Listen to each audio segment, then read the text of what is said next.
Ketika target audiens kita itu anak muda, harapannya kita juga bisa mengusungkan isi konten yang memang cocok untuk masalah kehidupan mereka gitu. Begitu pula dengan gaya komunikasinya juga disesuaikan dengan target audiens kita agar relevan. Lalu konten menarik yang berikutnya itu yang memiliki visual yang memikat. Jadi visual yang memikat ini ada banyak caranya ya. Kalau kalau menurut saya itu yang penting visualnya itu pencahayaannya bagus. Terus misalnya usaha atau produk yang kita akan jual itu terlihat dengan jelas di dalam sebuah video tersebut. Jadi videonya itu nggak blur atau nggak buram gitu. Nah itu udah bisa dikatakan visual yang memikat. Nanti saya juga share tips-tipsnya gimana caranya buat visual yang memikat di media sosial. Lalu untuk berikutnya itu konten yang menarik itu adalah konten yang menginspirasi. Jadi nggak mesti harus menginspirasi secara positif banget, tapi setidaknya audiens ini dia bisa mengikuti apa yang ingin kita influence-kan di dalam sebuah konten gitu. Lalu konten yang menarik juga bisa memancing interaksi ya tentunya ya, karena ketika engagementnya tinggi, pastinya juga orang bisa lebih mudah untuk mengenali produk kita dan akhirnya bisa mengarahkan ke niat pembelian.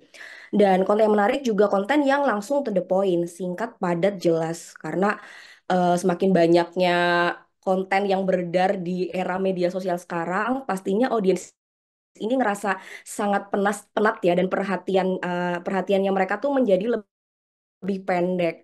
Maka dengan menghadirkan konten yang to the point atau singkat, padat, dan jelas itu lebih mudah untuk menyampaikan isi dari pesan konten tersebut. Nah, terus kita juga sebisa mungkin menghadirkan nilai hiburan atau edukasi.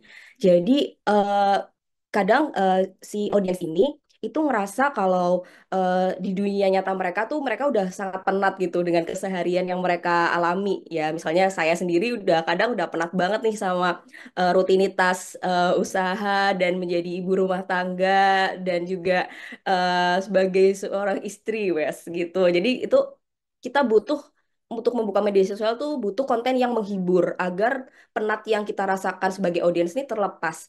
Nah, dengan membuat konten hiburan ini nih cocok banget karena pastinya bisa menghibur mereka ya tentunya gitu. Lalu media sosial ini juga sebagai pencarian informasi. Maka dari itu kita ketika membuat konten yang mengedukasi itu bisa juga menambah nilai dari sebuah konten yang menarik.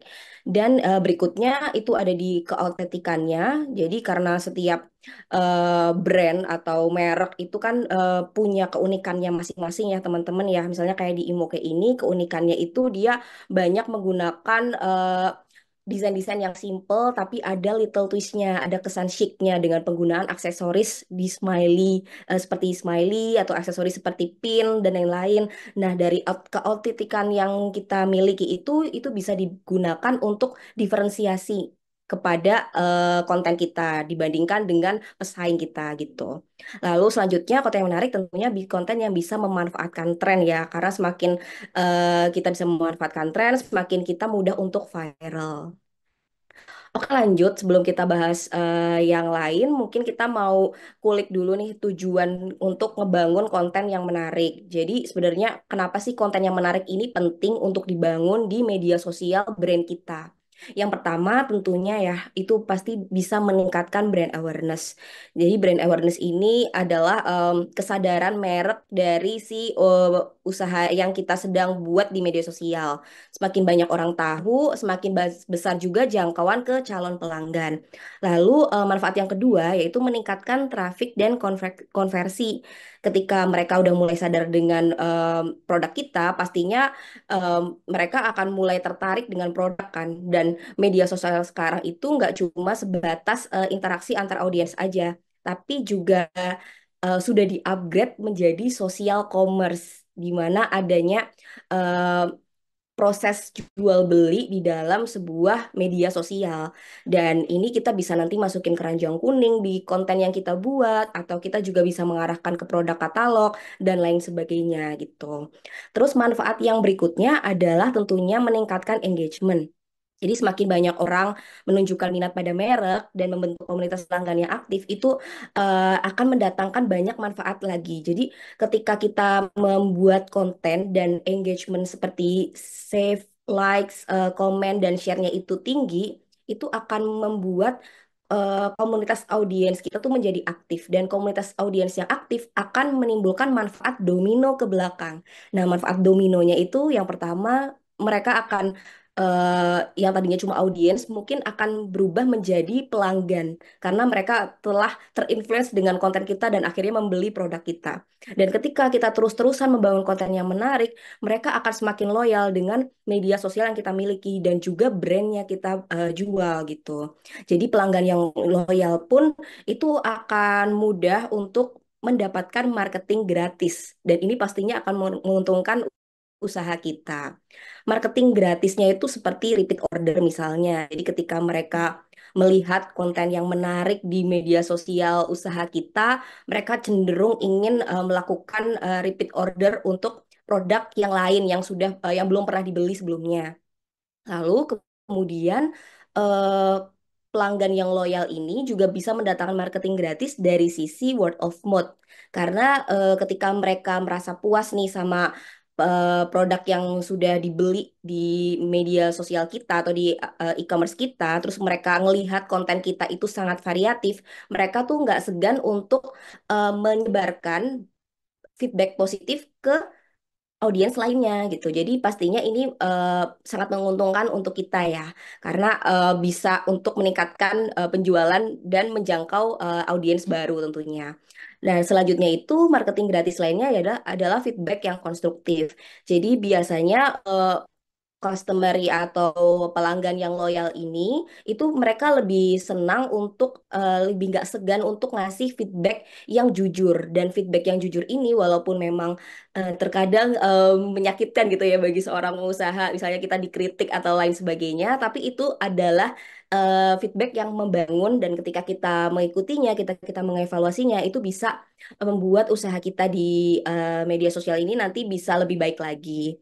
Selanjutnya, ketika loyalitas pelanggan kita sudah bagus, nanti kita akan mendapatkan brand image yang baik nih di media sosial. Dengan membangun brand image yang baik, kita juga bisa meningkatkan kredibilitas dari account kita di media sosial, di mana kalau kita sudah dianggap kredibel di mata para audiens kita, nanti mereka menganggap kita itu sebagai brand yang ahli akan bidangnya ya. Misalnya saya itu berarti di bidang fashion dan mereka pun juga akan membuat kepercayaan gitu atau merasakan kepercayaan ketika mereka itu berinteraksi dengan kita. Jadi menganggap brand kita ini sebagai sumber yang terpercaya.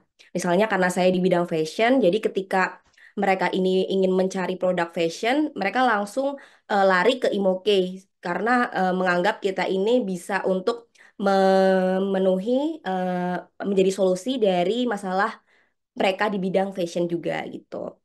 Selanjutnya, ketika kita sudah bisa membangun brand image yang baik, bisa membangun kredibilitas yang baik dari konten yang kita buat di media sosial, kita tentunya bisa membangun brand identitas yang baik juga. Jadi, banyaknya konten yang kita buat di media sosial ini seperti halnya ketika kita tuh melakukan hal-hal baik dalam individu gitu. Jadi kita akan membentuk identitas diri yang memang harapannya bisa sesuai dengan visi dan misi brand. Dan ketika kita bisa membentuk identitas diri yang baik itu, nanti bisa menimbulkan kolaborasi ya atau kerjasama dengan account atau mungkin stakeholder yang lain yang memiliki nilai yang sejalan dengan usaha kita. Contohnya mungkin di brand Imoke ini ya. Jadi brand Imoke ini account Instagram dan TikToknya ini konsisten membuat konten yang memang sesuai dengan brandingnya mereka gitu. Dari mulai berjualan produk, ada visi misi yang karena Imoke ini kan dari kata I'm okay ya. Jadi pengen ngebuat orang tuh ngerasa baik-baik aja. Jadi kita tuh juga banyak ngasih konten yang sifatnya storytelling. Nah, dengan banyaknya konten yang kita buat di Instagram itu kita bisa dinotis nih sama media dari Singapura, di mana di media ini namanya Public Garden, dia sebuah pop-up event, dan pop-up event ini menyelenggarakan di Singapura, tapi tenan yang ikut itu se-Asia. Jadi ada dari brand Jepang, dari Korea, dari Thailand, dari Indonesia, Malaysia, itu bisa berkumpul di situ dalam satu momen gitu. Dan karena kita banyak membuat konten-konten yang menarik dan ternyata fit ke mereka, akhirnya mereka pun mengundang kita untuk ikut berjualan di pop-up event mereka gitu. Dan ini sedikit dokumentasi dari pop-up event yang kita datangi di Public Garden, karena ini merupakan challenge baru juga ya, dan kita nggak nyangka juga dari kita pembangunan konten ini ternyata bisa mengarah sampai ke identitas brand dan akhirnya bisa dikulik sama pop-up event di sana gitu.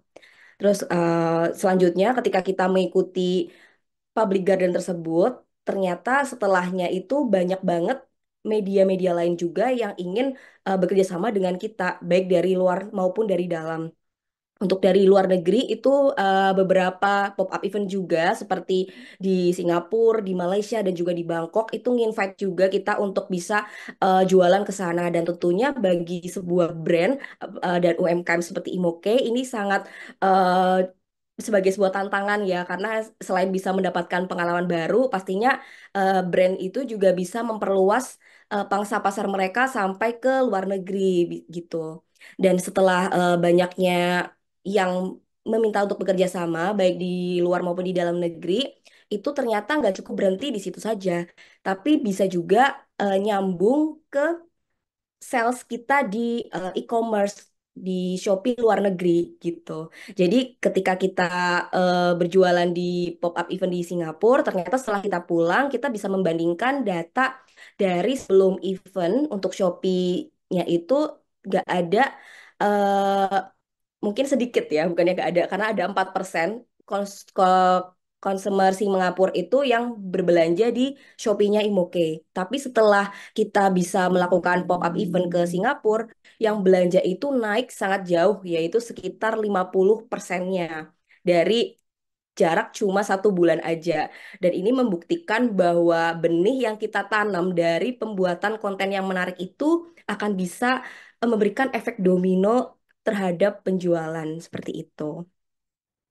Oke, untuk selanjutnya di sini saya mau sharing tentang jenis konten di media sosial, khususnya di IG dan TikTok. Jadi konten yang cukup menarik itu konten yang seperti apa sih? Nah, konten yang menarik ini itu merupakan konten yang efektif ya. Konten yang efektif tuh yang tentunya yang bisa memenuhi tujuan brand itu sendiri gitu. Dan konten yang efektif ini menurut saya itu yang bisa memberikan insight yang tinggi.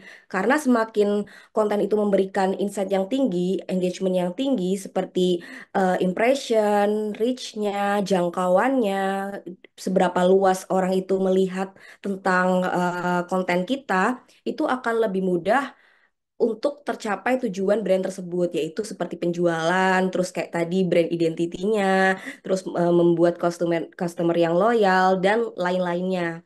Nah, untuk konten yang efektif pertama menurut saya ini di konten video pendek dan reels ya. Karena sekarang ini selama 2 tahun terakhir Instagram maupun TikTok itu banyak banyak lebih memfokuskan untuk konten video pendek. Karena mungkin konten yang berbau video pendek ini itu mudah dikonsumsi yang pertama. Jadi karena dia durasinya itu biasanya nggak lebih dari 30 detik, jadi konten seperti ini itu mudah untuk menyampaikan inti dari pesan. Yang kedua, ketika konten tersebut tuh inti pesannya mudah dicapai, maka dia pun juga menjadi konten yang mudah dibagikan. Jadi si audiens ini akan membagikan ke audiens lainnya dan audiens lainnya pun melihat konten tersebut dengan cepat hanya 30 detik saja lalu tertarik dan bisa ngebagiin ke audiens lainnya lagi. Dan yang ketiga, konten video pendek seperti ini itu cocok untuk mobile user karena kita semua pasti membuka sosial media itu kebanyakan lewat device HP gitu ya. Jadi eh, user interface-nya itu untuk konten video pendek ini cocok banget untuk telepon genggam, di mana berbeda pastinya dengan konten seperti di YouTube, itu yang lebih enak untuk dilihat tuh melalui layar yang lebih besar seperti laptop, iPad, atau mungkin televisi.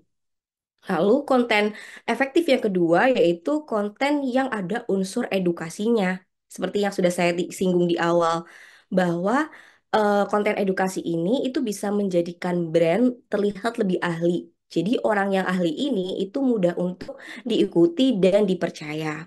Nah, untuk konten edukasinya ini macamnya ada banyak. Ada dari review produk, ada juga dari konten how to atau tutorial, ada juga dari konten tentang sejarah produk gitu. Misalnya konten review produk ini kita bisa mencoba membuat konten yang mengupas tentang manfaat dari produk yang kita punya atau juga bisa dari deskripsi produk yang kita miliki. Nah, untuk konten tutorial, kita juga bisa memberikan contoh-contoh pemakaiannya atau cara mix and match-nya itu juga bisa menjadi contoh untuk konten edukasi. Yang ketiga, itu ada konten yang membahas tentang sejarah produk. Nah, biasanya kalau konten yang seperti ini, itu memang kita butuh riset lebih jauh gitu ya dari sumber kredibel yang lain, misalnya seperti dari jurnal atau dari artikel yang terpercaya. Jadi ketika kita membuat itu memang beneran itu bisa di disahkan keasliannya gitu. Dan untuk history of product ini misalnya kalau dari sisi fashion mungkin saya akan membahas tentang bagaimana sejarah denim itu dari waktu ke waktu. Misalnya dari awal denim atau celana jeans itu di dipakai oleh orang-orang di Amerika, terus nanti penggunaannya itu bergeser ke orang yang lebih casual dan penggunaannya bisa bergeser lagi mungkin ke arah denim yang lebih formal. Nah, itu nanti bisa dibuat copywritingnya terkait dengan history of product. Nah, saya akan memberikan contoh terkait konten video pendek dan reels di sini. Ini contohnya.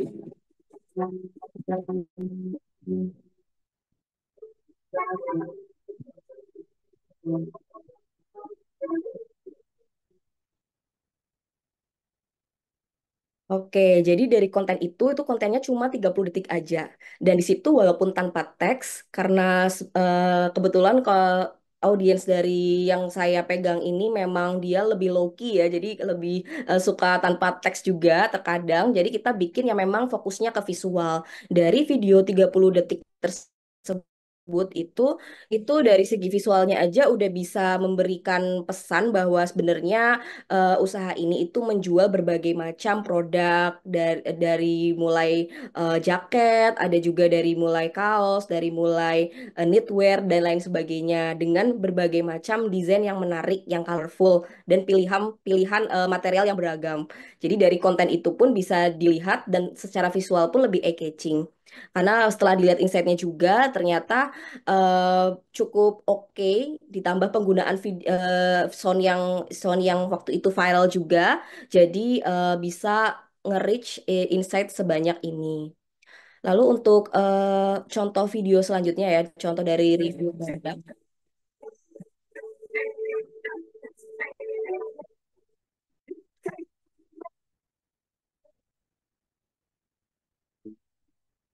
You should follow, I feel it. Another version of me, I was there.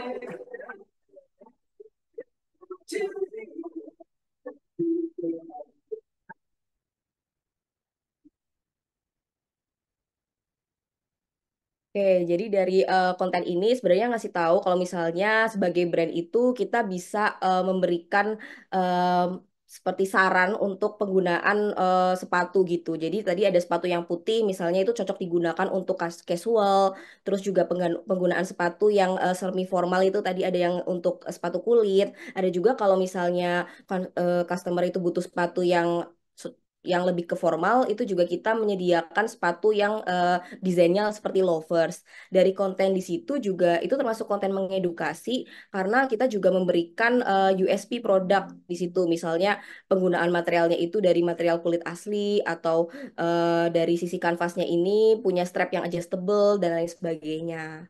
Dan terbukti ketika kita bisa menggait timing yang tepat juga untuk nguploadnya itu kapan, terus juga penggunaan soundnya itu pas dengan gerakan dari videonya, juga dari isi kontennya itu sendiri udah bagus, itu kemungkinan besar untuk viralnya itu lebih ada. Contohnya seperti di sini, insight-nya itu bisa menyentuh 475.000 impression dengan 26.000 likes, 57 komen, 7.500 share, dan juga 10.000 save. Nah, untuk konten yang efektif selanjutnya nih, yang banyak dibuat juga sama para brand saat ini, yaitu konten dengan fitur interaksi, teman-teman. Jadi, konten dengan fitur interaksi ini itu eh, udah mulai dibuat sejak tahun 2024, karena pada tahun 2024 ini media sosial seperti Instagram dan TikTok nih baru mulai meluncurkan fitur menjawab komentar melalui video.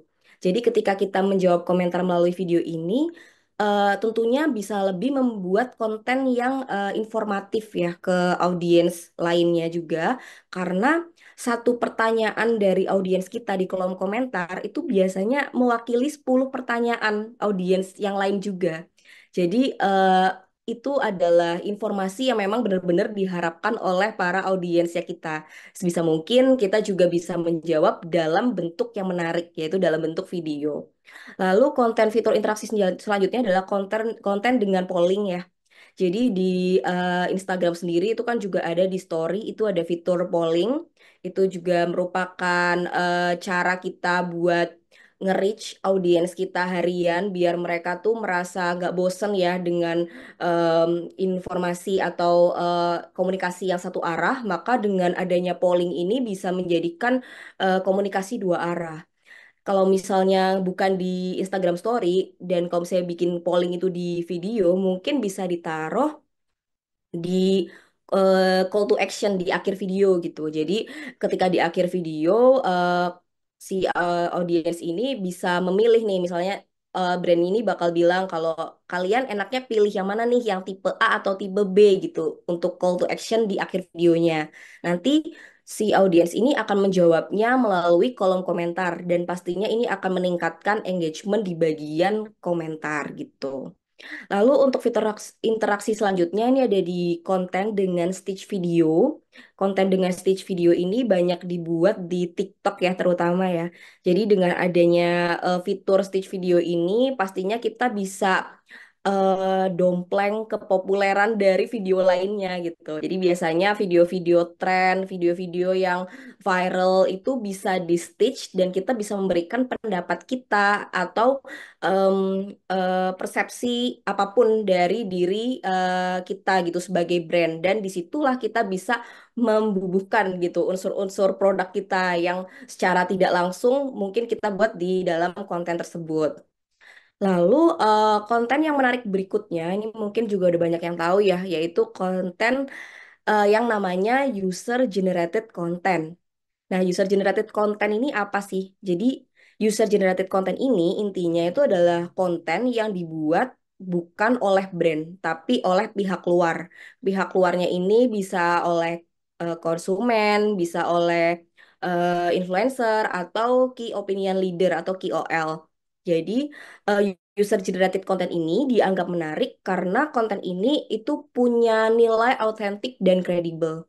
Jadi karena misalnya nih dia seorang konsumen yang udah pernah beli di brand kita, terus dia bikin video terkait review produknya, itu dirasa lebih asli, dirasa lebih mudah untuk dipercaya gitu. Karena ya memang itu berdasarkan pengalaman pribadi mereka seperti itu. Jadi kemampuan kita membuat produk yang berkualitas itu juga sangat menentukan sih supaya konten yang sifatnya user generated content ini bisa bagus untuk review produknya. Lalu yang kedua itu user generated content ini bisa bagus karena dia mudah untuk meningkatkan trust dari audiens ya. Jadi karena dia kredibel, jadi otomatis dia ini bisa dipercaya gitu atau mudah untuk dipercaya. Yang ketiga juga lebih terhubung secara emosional. Karena biasanya yang membuat user generated content ini adalah konsumen atau influencer, maka mereka ini sama-sama seperti ada di posisi audiens. Jadi sama-sama mereka itu sedang mengulik nih tentang produk yang kita jual di sebuah konten seperti itu. Jadi emosionalnya tuh lebih terikat. Untuk yang keempat tentunya ya hemat biaya marketing. Karena pastinya semakin banyak yang review tentang produk kita, semakin banyak kita menimbulkan user generated content, itu semakin luas jangkauan kita untuk bisa meningkatkan calon pelanggan seperti itu.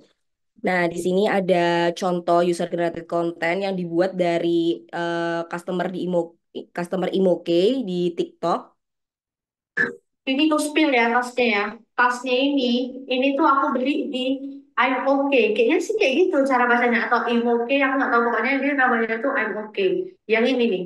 Nih, Oke. aku beli yang ini. Jadi dia Pokoknya yang memberitahu ini ya. produk kita di Aku beli yang warna apa e-commerce. ya? Lupa. Aku bentar aku lihat dulu. Terus dia juga memberitahu bahwa dia itu Yang aku beli itu warna warna olive. olive. Nah, itu. Ya, itu tasnya. Dan kerennya lagi dia Jadi ini ngasih harga tahu yang juga ini kalau yang dia aku tuh beli beli ya, aku beli sendiri. sendiri nih anjing. Nah, ini Dan segini juga harganya. ada Mereka lagi diskonnya. live nanti coba kau tanya aja sama orang itu ada nggak tas ini lagi? Kayaknya masih ada yang warna olive.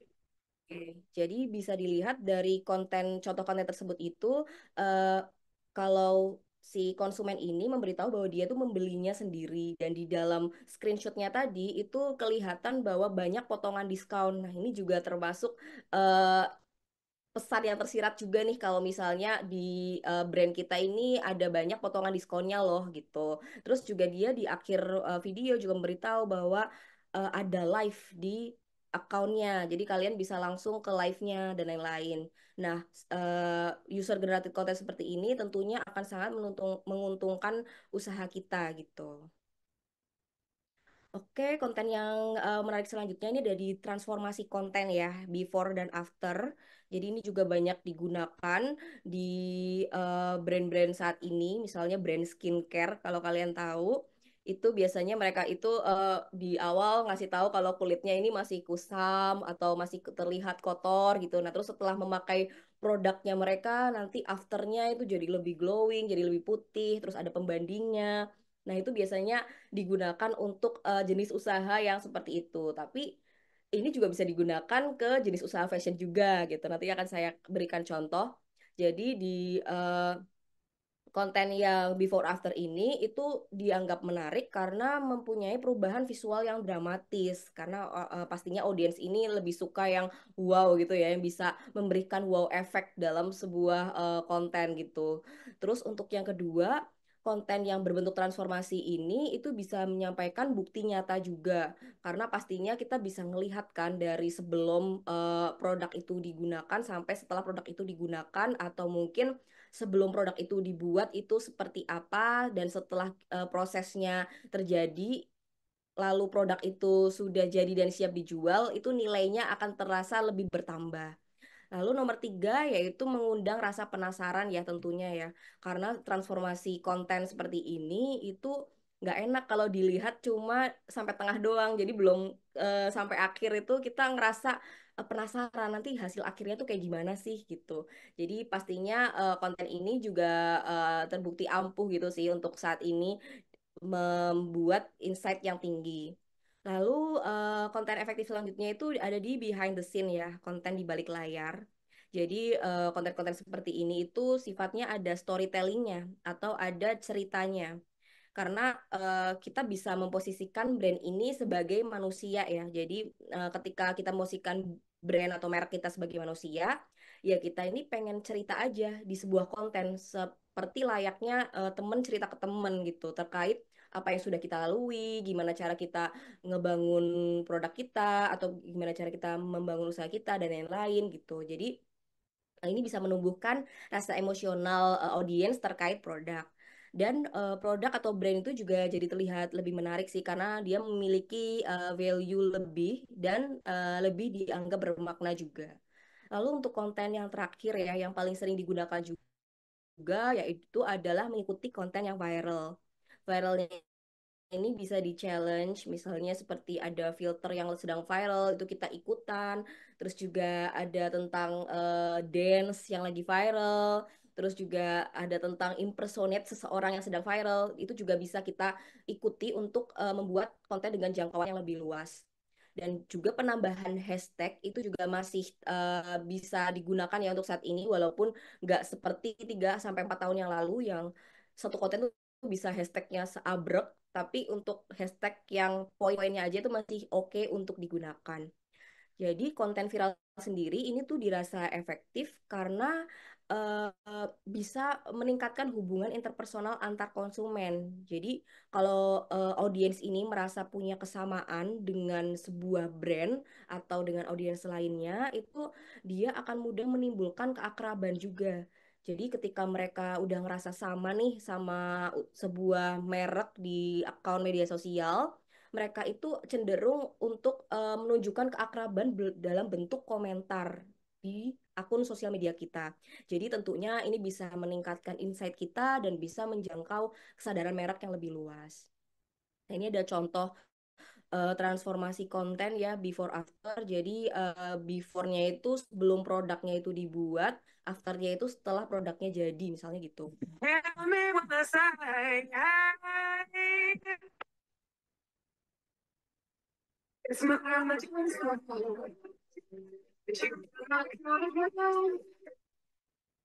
Nah, dari situ bisa dilihat kalau konten kita itu memberitahu proses sebuah transformasi produk dari mulai sketch terus dibikin dengan jahitan manual gitu ya sampai akhirnya bisa menjadi produk yang dijual seperti sekarang. Lalu ada juga di sini konten behind the scene.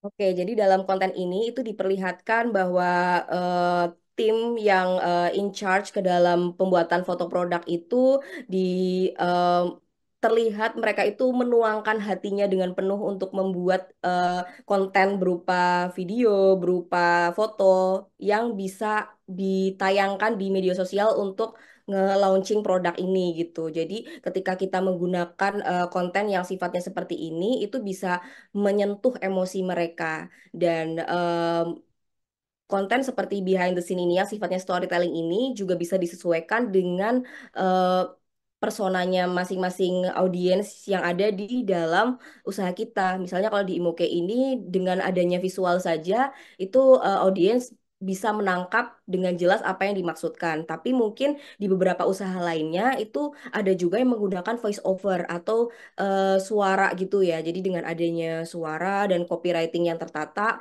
mungkin dirasa lebih bagus juga nantinya untuk membuat konten yang sifatnya behind the scene. Oke, terus lanjutannya nih untuk konten yang menarik ini, mungkin kalau dari statementku ini agak-agak sedikit berbeda gitu ya. Jadi kan tadi aku bilang kalau konten konten yang bagus tuh pasti konten yang menimbulkan insight yang tinggi. Tapi sebenarnya menurutku konten yang bagus itu nggak selalu insight-nya tuh bisa tinggi juga. Bisa jadi konten yang bagus ini tujuannya tuh memang untuk portfolio aja. Dan biasanya konten yang untuk portfolio ini dia nggak akan mendapatkan insight yang tinggi. Tapi setidaknya nanti bisa mengarah ke branding gitu, mengarah ke identitas brand dari akun media sosial kita. Dan untuk tipsnya juga di sini itu mungkin dengan adanya komposisi gambar rule of third yang ada di Instagram. Jadi kita bisa lihat kalau di Instagram itu kita kan sering mengupload konten-konten yang sifatnya tuh visual atau foto gitu ya, bukan di video. Dan untuk portfolio ini foto-foto tersebut itu dipaksa harus estetik gitu supaya bisa menarik audiens untuk menyukai produknya atau menyukai estetika estetika visualnya. Jadi dalam dunia fotografi sendiri, untuk memposisikan objek foto tiga bagian dalam foto itu disebut dengan gambar rule of third. Jadi setiap kita mau foto produk itu kita juga memikirkan bagaimana produk tersebut akan digambarkan dalam suatu frame gitu.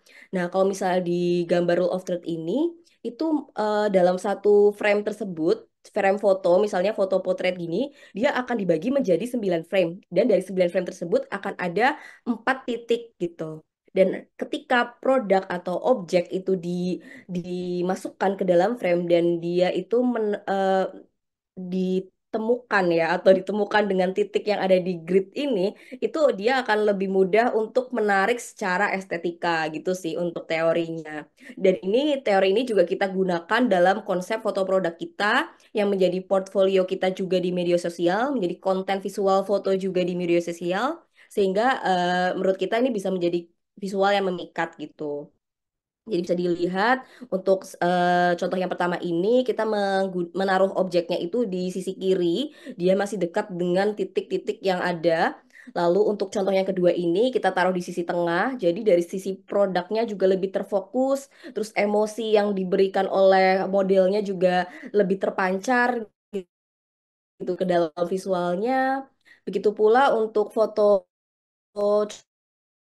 contoh yang ketiga ini itu ada unsur pemandangan ya. Jadi ini ada anak sekolah ala dari sekolah dan bawah sekolah ala anak sekolah Jepang juga gitu. Jadi pemandangan laut yang mau kita highlight ini pun menggunakan komposisi gambar rule of third di mana titik tasnya itu ditaruh di bagian titik yang dua yang di bawah itu.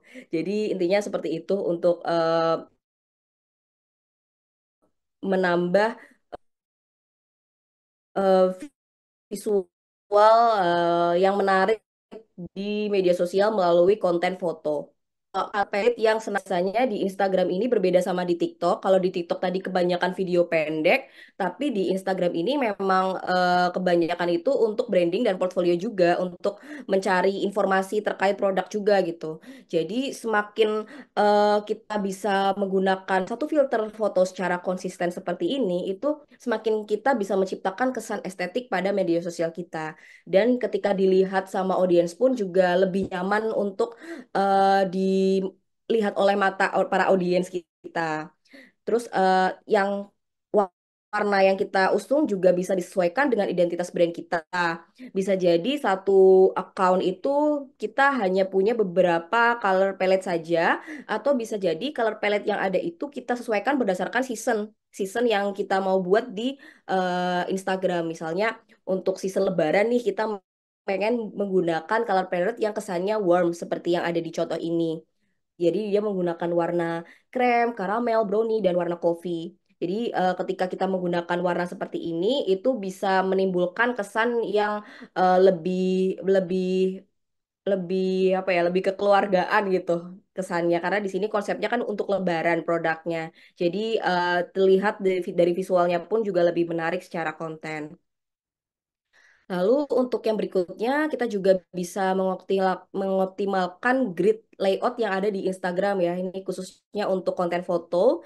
Jadi grid layout sendiri itu ada beberapa jenis. Yang pertama ada puzzle fit. Jadi puzzle fit ini merupakan teknik grid layout yang membuat postingan di Instagram itu bisa nyambung. Contohnya yang ada di layar ini yang di bagian peta. Jadi kita pernah ngebuat tentang konten konten tas yang bisa dibawa eh, explore ya, atau tas yang bisa dibawa untuk traveling. Maka dari itu kita di bagian covernya itu mencoba membuat cover ilustrasi kayak peta, isinya itu video lain, isinya konten yang lain. Cuma bagaimana caranya nanti di covernya itu kita buat sedemikian rupa sehingga pas dilihat di Instagram atau kita scroll-scroll itu jadi bagus kayak gini gitu. Terus untuk yang berikutnya ini ada tiles feed. Jadi tiles feed ini merupakan teknik grid layout dengan postingan selang-seling seperti foto dan quotes misalnya. Contohnya kayak yang di sebelah kanan ini. Jadi Moki juga pernah menggunakan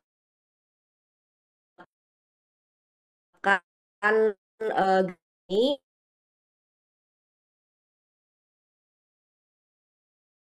segi dengan konten produk. Jadi terlihat di zoom out itu malah jadinya bisa terlihat lebih senada. Lalu untuk grid yang selanjutnya ini ada horizontal lines. Jadi horizontal lines ini juga teknik yang memanfaatkan tiga baris horizontal feed untuk mengunggah tiga foto dengan tema yang sama. Ini hampir serupa sama puzzle feed, cuma dia itu lebih ke tiga aja gitu. Jadi dari bagian sininya aja. Lalu untuk grid layout yang terakhir ini ada border jenisnya. Jadi boleh agak terkesan rapi dan dari yang lain. Untuk border ini itu juga sebenarnya hampir mirip ya dengan yang ada di sini. Cuma nanti di bagian frame-nya aja sih yang dibedain. Misalnya di sini frame-nya kita beri frame warna hitam blok gitu. Nanti jadi konsisten ketika kita menggunakan frame blok untuk satu konten. Harapannya untuk 9 rangkaian konten feeds di Instagram itu juga menggunakan konten atau grid yang berbentuk blok juga. Seperti itu. Lalu lanjutan di sini ada namanya hierarchy of effect nih teman-teman. Jadi hierarchy of effect ini sendiri itu sebenarnya adalah sebuah teori marketing ya dan advertising yang menjelaskan tahapan-tahapan yang dilalui oleh konsumen dari mulai awareness hingga purchase.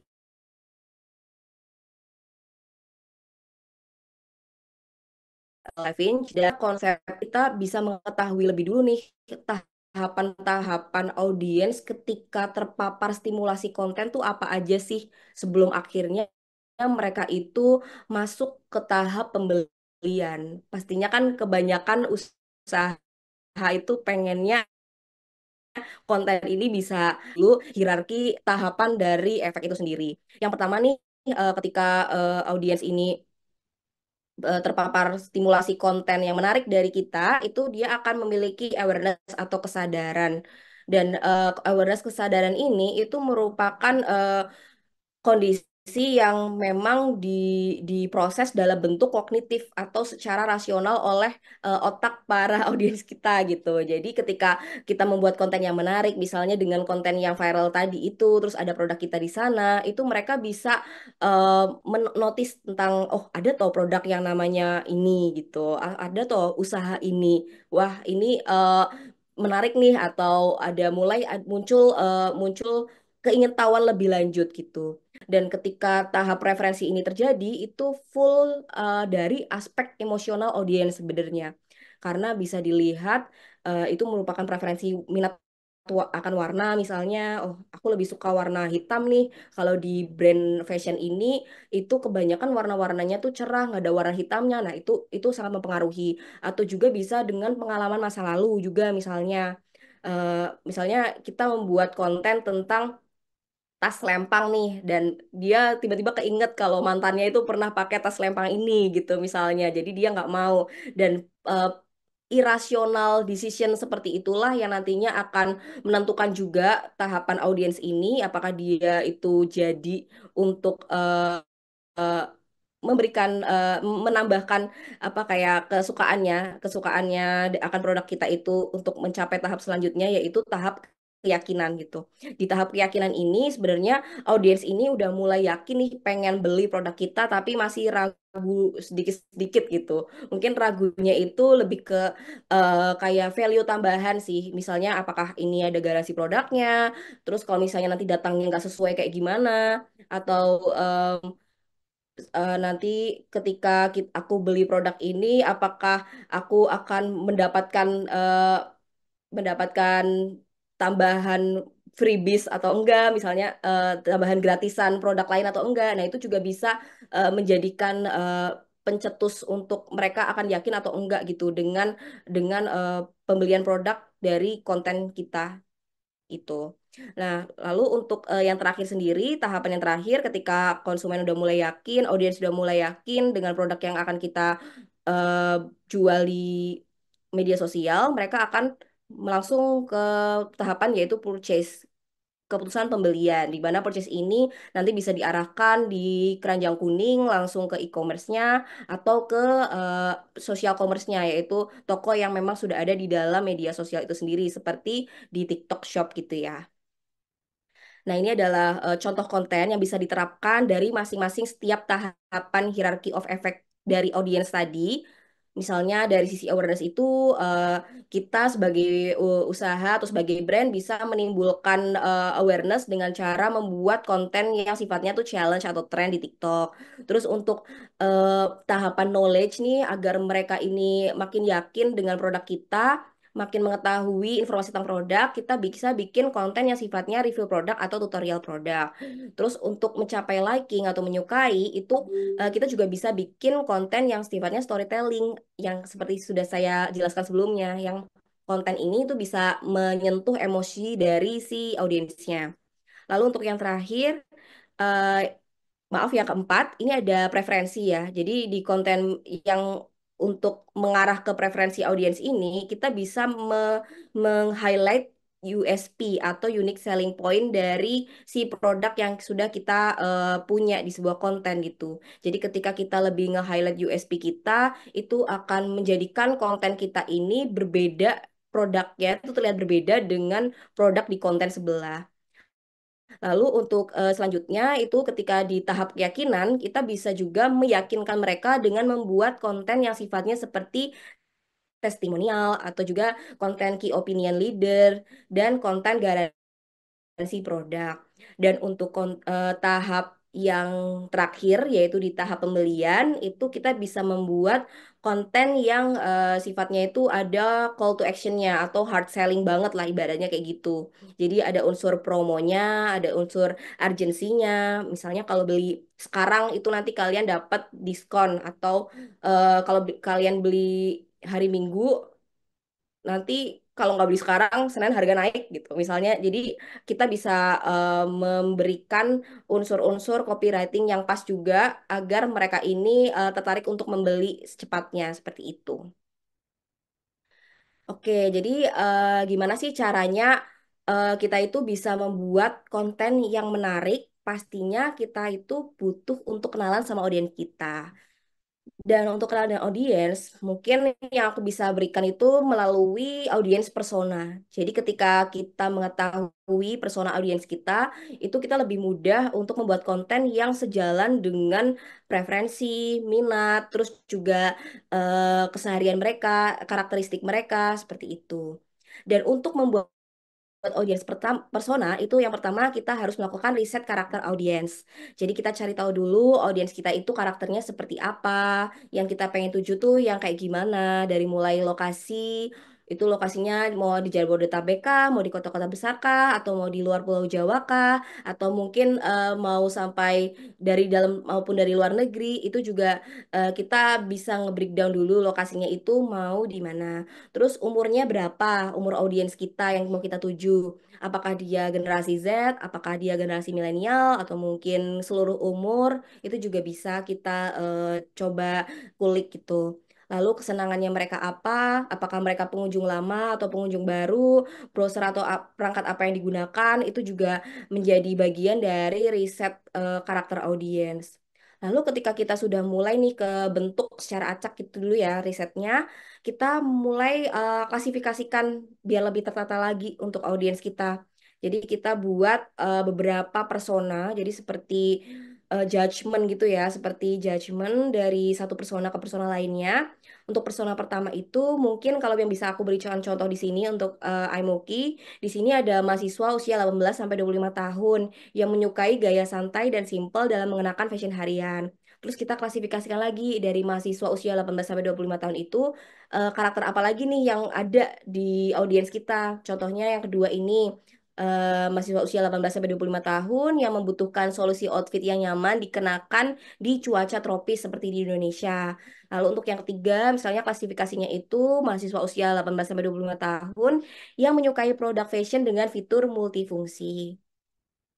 Nah, setelah kita mengklasifikasikan audiens kita, itu kita mulai buat template audiens persona kita, dari mulai nama, pekerjaan, usia, lokasi, gaji, pendidikan, hobi, tantangannya dia dalam kehidupannya apa, tujuannya dalam kehidupannya dia apa, hal yang disukai atau tidak disukai itu seperti apa. Nah, itu sebisa mungkin kita buat template-nya dan kita beri judul gitu untuk personanya. Jadi itu akan lanjut ke nomor 4. Buat persona audiens tersebut, kita udah punya template-nya, itu akan digunakan sebagai acuan konten yang ingin kita buat. Nah, di sini contoh audiens dari personanya, itu saya gunakan nama saya sendiri, Sabrina. Misalnya Sabrina ini aku kasih judul Gen Z atau skena zaman now nih misalnya. Jadi umurnya di 24 tahun, statusnya sebagai mahasiswa, lokasinya di Yogyakarta. Nah, si Sabrina ini itu seorang mahasiswa yang punya gaya fashion simple namun tetap terkesan chic. Jadi karena aktivitas mahasiswa yang padat untuk kebutuhan formal maupun casual, tak hanya soal produk fashion dengan desain keren, dia juga membutuhkan produk yang fungsional, nyaman digunakan, dan memiliki kualitas yang baik sehingga awet digunakan dalam jangka waktu lama. Jadi, maaf itu tercoret-coret ya sepertinya. Jadi bisa dilihat juga template-nya itu bionya ini menjelaskan tentang kepribadian yang dimiliki dari si Sabrina ini atau si dari audiens personanya.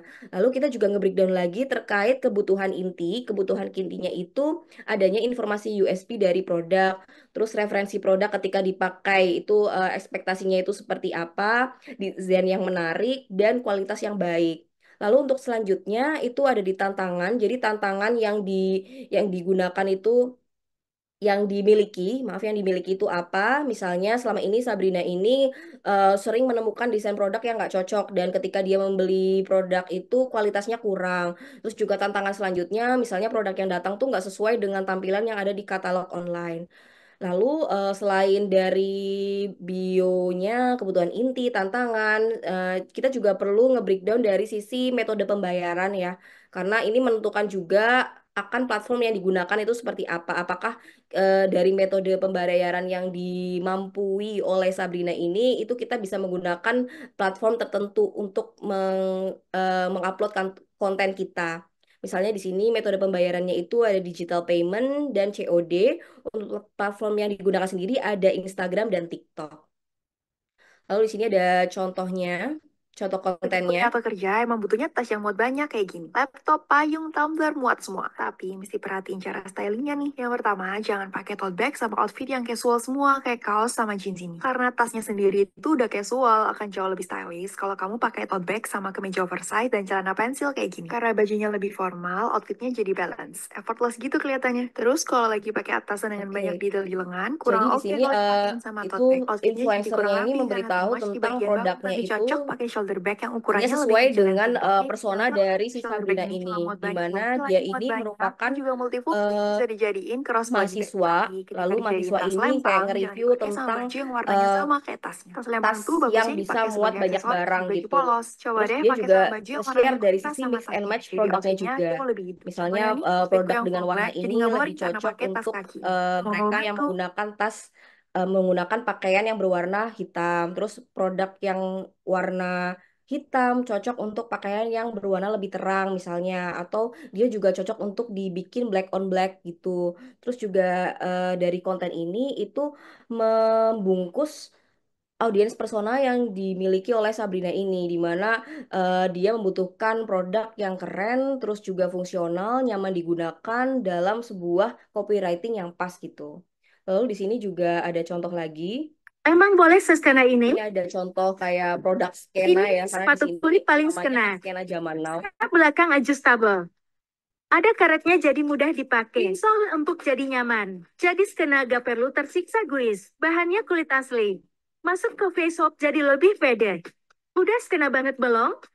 Oke, dari konten yang ini itu dia jadi lebih terlihat ya untuk kebutuhannya Sabrina ini bisa digambarkan dari konten ini karena dilihat tadi dari segi judulnya sendiri itu udah sangat menarik, yaitu sepatu skena zaman now. Jadi si Sabrina ini yang audiens personanya merupakan anak skena ceritanya, itu dia lebih mudah untuk mengikuti konten itu sampai akhir. Lalu di akhir pun juga ada eh, informasi produknya terkait material yang digunakan apa, cocok digunakan kemana. Nah, hal-hal seperti ini itu bisa menjawab kebutuhan inti dari audiens persona yang sudah kita buat seperti itu.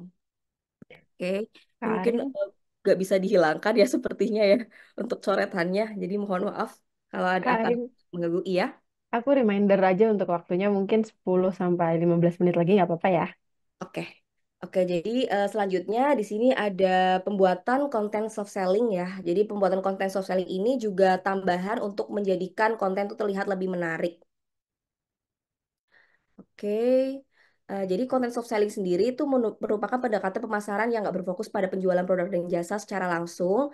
Jadi dia ini lebih ke nilai kontennya daripada dia berorientasi ke produknya. Dia lebih berorientasi ke masalah yang dimiliki oleh audiens seperti itu. Nah, untuk cara membuat storytelling konten marketing yang menarik itu ada 30 second formula. Ini juga sudah banyak dijelaskan ya. Misalnya untuk hook kita punya judul yang menarik. Seperti emang bisa ya pakai satu tas tapi berasa punya tiga tas. Lalu setelah itu kita bikin copywritingnya itu mulai dari problem juga. Jadi berangkat dari problem misalnya, belakangan ini aku sering ketinggalan barang karena suka gonta-ganti tas. Soalnya aku bosen pakai tas itu aja setiap hari ke sekolah. Dan ini merupakan problem yang dimiliki oleh audiens kita. Lalu untuk selanjutnya kita memberikan copywriting terkait false hope. Jadi false hope itu seperti em, kayak gini contohnya. Jadi kadang pengen pakai model sling bag biar kelihatan lebih santai, kadang pengen pakai model backpack biar lebih nyaman bawa beban di pundak gitu. Jadi dia itu punya harapan tapi harapan itu nggak bisa tercapai untuk tujuan punya tas yang nggak bikin barang ketinggalan gitu. Nah, akhirnya di akhir itu kita memberikan produk copywriting berbentuk produk. Jadi di sini contohnya kita bikin copywritingnya seperti untung aku nemu solusi dari Imoke. Satu tas bisa dipakai tiga gaya seperti handbag, sling bag, dan backpack. Berasa gonta-ganti tas tanpa takut barang ada yang ketinggalan. Lagi diskon 20% loh, cek keranjang kuning sekarang ya. Seperti itu contohnya. Oke, jadi untuk konten storytelling, soft selling konten marketing sendiri itu ada dua yang perlu diperhatikan di bagian hook. Yang pertama di title hook dan yang kedua di visual hook. Kalau di title hook sendiri itu bisa membuat judul yang membuat rasa ingin tahu. Misalnya contohnya rahasia di balik kesuksesan untuk promosi jasa agensi atau mau tahu cara membuat anak semangat sekolah untuk promosi nugget non MSG misalnya.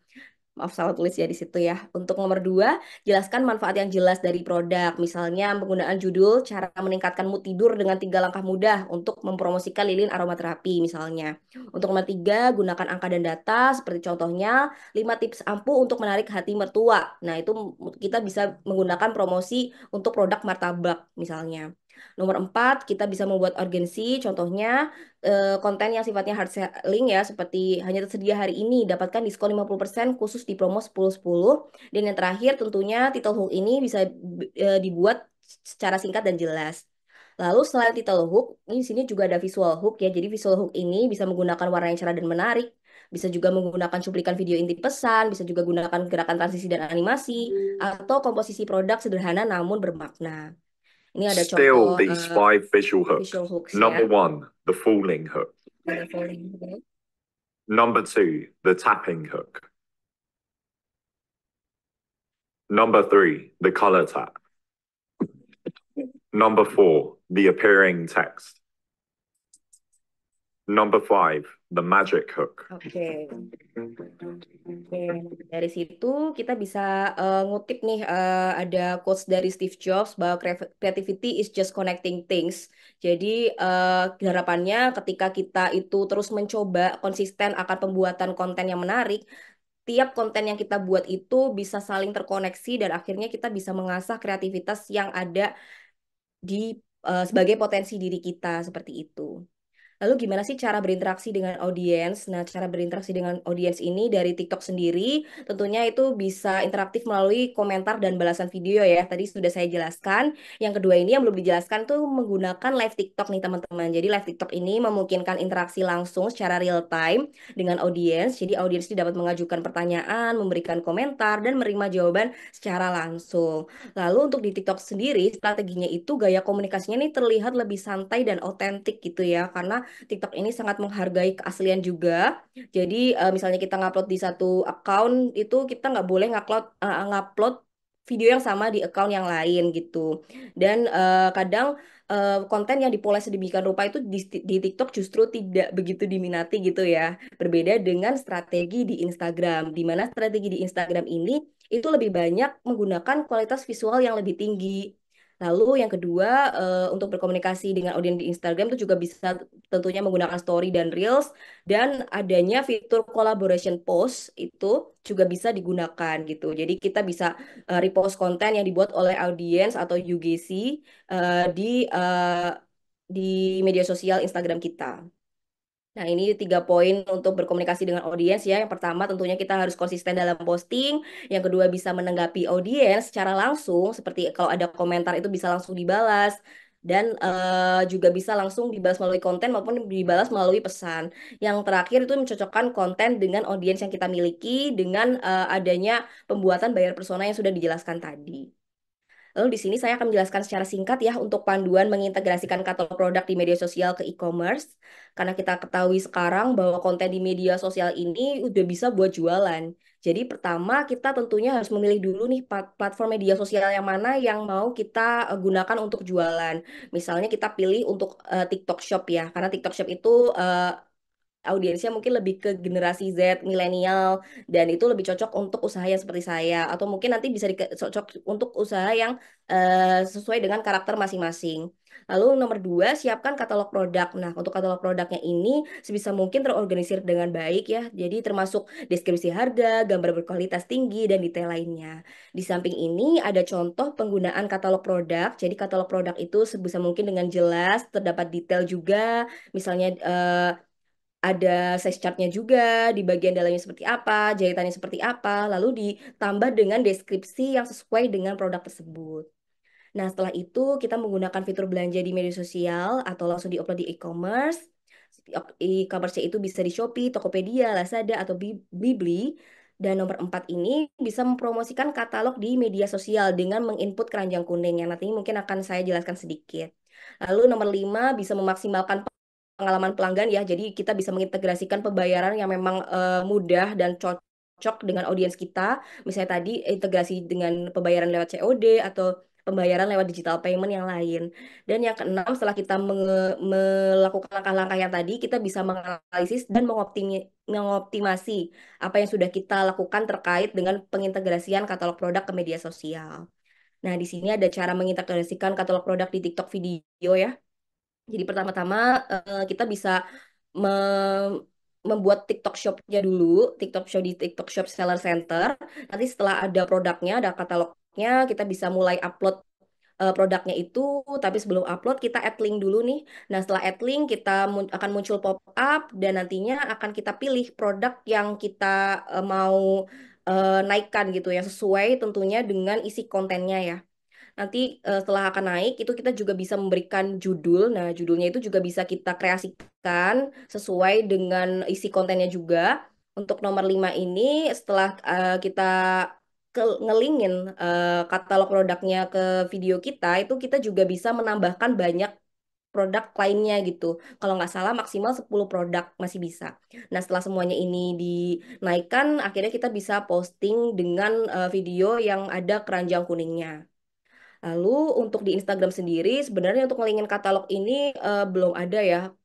Paling ada tuh di Instagram Shop. Jadi Instagram Shop ini memang lebih rumit karena dia akan masuk lewat Facebook Ads gitu. Jadi untuk yang mudahnya mungkin bisa menggunakan link di bio Instagram. Untuk link di bio Instagram ini, misalnya kita punya Linktree, nanti di Linktree itu kita bisa edit profile bio kita, terus masukin link kita, dan akhirnya nanti ketika diklik di bionya itu bisa ada tautan produk katalog kita seperti itu. Terus untuk di IG Story juga bisa ya. Mungkin ini udah banyak yang bisa menggunakan. Jadi langsung aja ketika kita mau ngepost story itu kita add link dan nanti ketika sudah jadi itu link yang kita masukkan itu bisa langsung nyambung ke katalog produk. Nah, terus saya mau ke topik yang terakhir, yaitu topik tentang influencer dan key opinion leader. Jadi, untuk di media sosial ini, seberapa penting sih bekerja sama dengan influencer? Jadi, influencer ini menurutku sangat penting banget, tapi terlebih dahulu kita mengulik siapa itu influencer. Nah, influencer ini merupakan individu yang memiliki kekuatan untuk mempengaruhi perilaku, pendapat, atau keputusan pemilihan orang lain, terutama di platform media sosial. Influencer sendiri itu ada 4 jenis. Untuk jenis yang pertama ini nano influencer yang followersnya itu kurang dari 1.000 followers. Untuk yang kedua ini ada micro influencer, followersnya itu sekitar 1.000 sampai 100.000. Untuk macro influencer itu followersnya sekitar 100.000 sampai 1 juta followers. Dan untuk mega influencer ini followersnya lebih dari 1 juta followers ya. Biasanya ini selebriti tanah air dengan jangkauan yang sangat luas. Nah, explore the influencer. Karakteristik karakteristik influencer ini seperti apa sih? Kapan kita bisa menggunakan influencer ini sebagai strategi mereka? Kita bisa menggunakan mereka atau seorang influencer ketika kita itu pengen bikin usaha kita itu menjangkau audiens yang lebih diverse atau yang lebih beragam. Karena biasanya influencer ini itu dari sisi demografi ya, jadi lebih ke lokasinya itu bisa beracak. Kadang dia mungkin seorang individu yang tinggal di Yogyakarta, tapi pengikutnya mungkin banyak dari Jakarta atau dari luar Jawa dan lain sebagainya seperti itu. Jadi ini cocok untuk menjangkau audiens yang lebih beragam. Lalu yang kedua, kalau kita pengen engagement kita naik, itu kita juga bisa menggunakan influencer ini karena influencer ini ada engagement magnetnya. Jadi karena mereka ini sudah terkoneksi dengan followers mereka, mereka sudah sering berinteraksi dengan followers dan punya komunikasi yang aktif di dalamnya, maka ketika mereka memposting postingan yang ada produk kita di dalamnya itu engagement terkait produk kita pun atau terkait akun media sosial kita pun akan ikut naik juga sama halnya seperti engagement yang ada di postingan mereka seperti itu. Dan kita bisa memilih invest juga ketika kita membutuhkan quick result atau hasil yang cepat nih. Misalnya kita pengen langsung ningkatin awareness. Nah itu ketika posting influencernya itu diposting, dia akan mudah untuk menggapai konsumen baru seperti itu. Misalnya followers kita jadi lebih bertambah dan untuk ke sales juga akan lebih terlihat di saat itu juga. Jadi hasilnya tuh lebih bisa terlihat dengan cepat. Lalu influencer ini juga punya social proof ya, karena dia ini di sosial sendiri dia dianggap sebagai suatu yang mudah untuk diikuti, yang bisa dipercaya, yang bisa eh, di, di diikutin untuk dari segi produk yang dia jual dan sebagainya. Artinya ketika kita itu bisa berkolaborasi dengan para influencer, produk kita pun otomatis di-approve gitu. Jadi mereka otomatis percaya dengan produk kita. Seperti itu. Untuk yang terakhir, kita bisa memilih influencer karena influencer sendiri itu punya personal connection. Jadi karena influencer ini di media sosial itu dia nggak hanya jualan ya, dia nge-share tentang kehidupan pribadi dia, mungkin kayak masalah saat dia up and down atau saat dia traveling atau saat dia mengalami pengalaman pribadi yang lain, maka si audiens ini merasa punya kedekatan secara personal dengan para influencer, seolah-olah mereka mengenal influencer tersebut. Jadi ketika punya pendekatan personal yang sifatnya ini nanti ngarah ke emosional, itu ketika mereka kita bekerja dengan sama dengan influencer, apapun yang diposting itu audiens akan lebih mudah untuk menyerap informasi tersebut seperti itu. Oke, nah yang kedua ini siapa itu key opinion leader ya? Nah, key opinion leader ini tentunya berbeda dengan influencer. Jadi key opinion leader ini itu adalah individu yang diakui dan dihormati di bidang tertentu, memiliki keahlian, pengetahuan atau pengalaman yang mendalam, serta memiliki pengaruh yang kuat dalam komunitas atau industri tertentu. Apa saja karakter dari key opinion leader? Jadi ada 3 karakternya. Yang pertama memiliki kredibilitas yang tinggi dalam niche tertentu, yang kedua merupakan seorang yang profesional di bidangnya, dan yang ketiga konten yang dihasilkan ini akan lebih mendalam dan berbasis pengetahuan.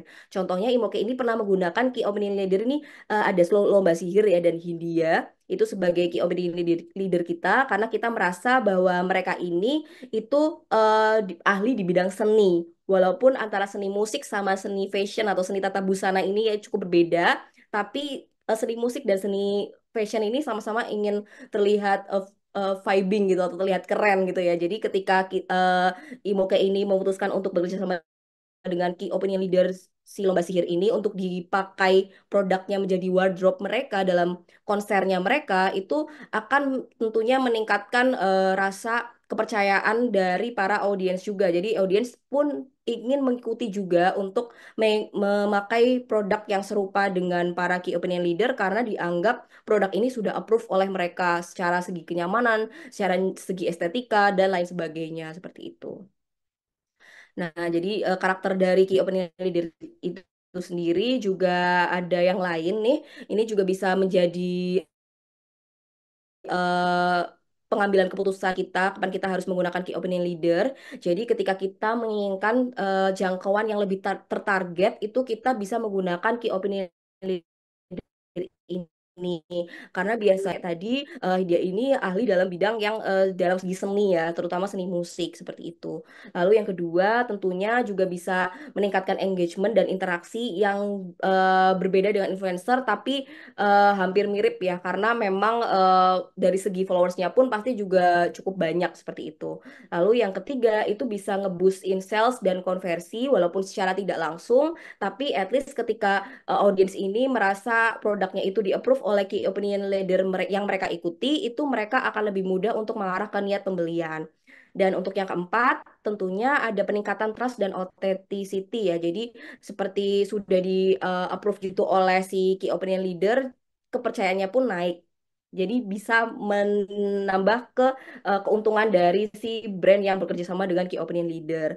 Dan yang terakhir itu ini akan membentuk long term benefit karena biasanya sesuatu yang di di ditampilkan oleh orang atau sesosok yang kita sukai yaitu key opinion leader atau yang kita percayai itu biasanya lebih mudah untuk kita ingat. Jadi ketika kita bekerja sama dengan key opinion leader itu benefit yang kita rasakan itu bisa dalam jangka panjang, nggak seperti influencer yang mungkin dalam 1 minggu tuh mungkin udah lupa gitu. Jadi kalau nggak langsung check out pada saat itu mungkin ya udah nggak bakal teringat terus-menerus seperti itu.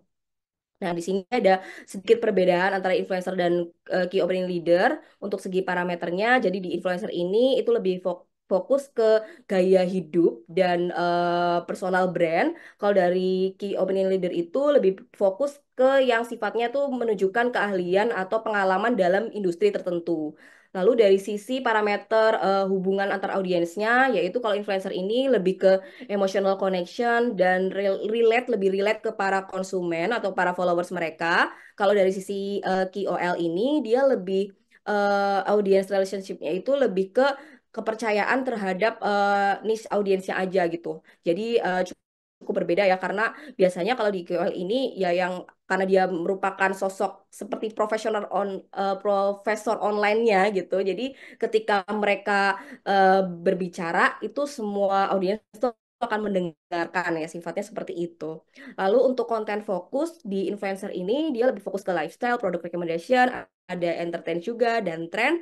Kalau di KOL ini dia lebih ke analisis yang lebih dalam. Contohnya seperti riset akan sebuah produk, terus dia juga bisa menggunakan data, misalnya kayak usaha skincare itu dia biasanya akan menggunakan key opinion leader berupa dokter kecantikan gitu karena biasanya dokter kecantikan ini akan memaparkan konten fokusnya itu berdasarkan data, berdasarkan data BPOM dan lain-lain seperti itu. Lalu untuk parameter berikutnya yang terakhir yaitu di bagian collaboration and partnership. Kalau dari sisi influencer sendiri itu akan partnership driven by audience, demographic dan reach karena tadi dia ini jadi jangkauannya itu berupa dari sisi demografinya seperti preferensinya apa, terus juga lokasinya di mana, umurnya itu berapa, mungkin lebih terbatas di bagian situ saja. Tapi kalau di KOL itu dia akan mudah untuk berpartnership kalau misalnya brand value dari si mereknya ini sejalan dengan keahlian yang dimiliki oleh KOL ini seperti itu.